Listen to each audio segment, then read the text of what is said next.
ये ACOG यानी American college of obstetricians and gynaecologist का एक आर्टिकल है, प्रेगनेंसी एट एज 35 और ओल्डर। अब हम इसमें देखेंगे कि प्रेगनेंसी जो 35 ईयर्स के बाद होती है उनमें क्या प्रॉब्लम आ सकती है।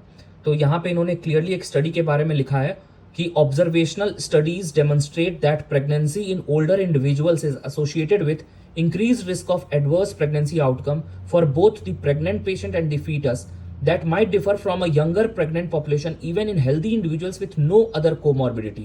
मतलब अगर 35 ईयर्स के बाद कोई प्रेग्नेंट होता है और वो हेल्दी होता है, उससे कोई भी प्रॉब्लम नहीं होती है, तो भी प्रेगनेंसी में एडवर्स आउटकम्स के रिस्क ज्यादा होते हैं। तो इसीलिए मैं बार बार बोलता हूं प्रेगनेंसी अर्ली एज में कर लेना चाहिए, 35 के बाद प्रेगनेंसी नहीं करनी चाहिए। और इन्होंने लिखा है we suggest that pregnancy with anticipated delivery at age 35 years और older be recognised as a risk factor for adverse maternal fetal and neonatal outcomes when counseling patients and determining management plans। और भी देखो, इन्होंने ये भी लिखा है कि pregnant women aged 35 years and older have been found to be at increased risk for preeclampsia in several observational and cohort studies। और यहाँ पे स्टडीज के नंबर भी डाल रखे हैं इन्होंने।